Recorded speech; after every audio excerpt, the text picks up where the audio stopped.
car je prends plaisir à la loi de Dieu, selon l'homme intérieur. Mais je vois dans mes membres une autre loi qui lutte contre la loi de mon entendement et qui me rend captif de la loi du péché qui est dans mes membres. Romains 7, 22, 23. Car la chair a des désirs contraires à ceux de l'esprit, et l'esprit en a de contraires à ceux de la chair.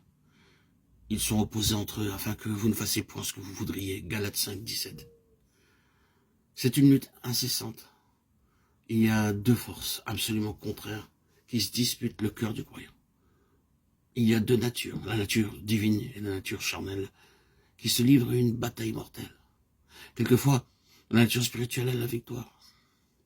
Mais le croyant ne possède qu'une joie, une paix éphémère. Le plus souvent, la nature charnelle domine et arrête l'épanouissement de la vie intérieure. Un ami m'a raconté le fait suivant. Jacques, son petit-neveu qui avait 6 ans, se sauvait souvent dans la rue.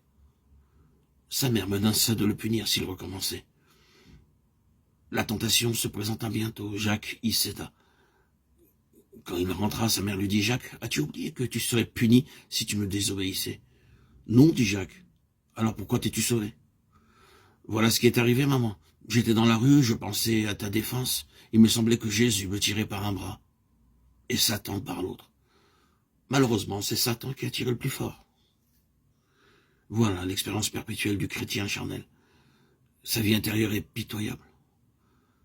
Votre vie est-elle ainsi, faite de combats incessants et épuisants?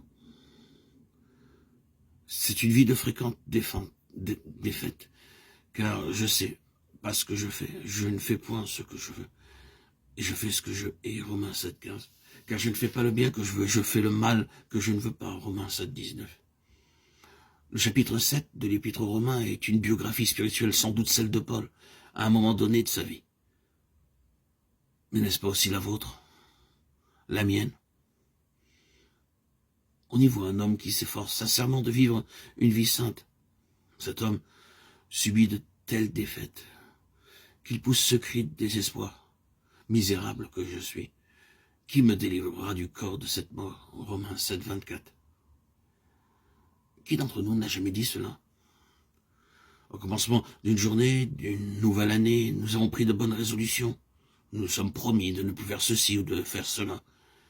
Mais à maintes reprises, nous avons été accablés par le sentiment humiliant de la défaite.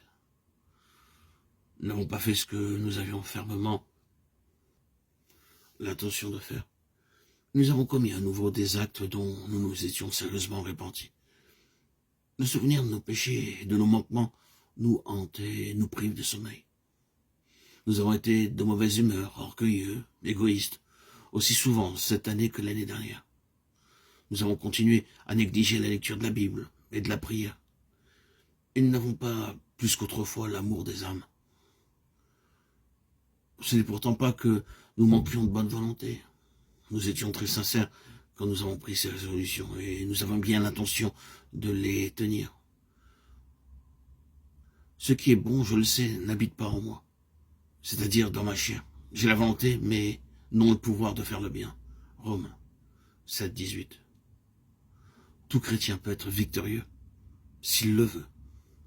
Car après avoir fait l'expérience exprimée dans Romains 7, il doit faire celle dont l'apôtre parle dans Romains 8. Connaissez-vous cette victoire?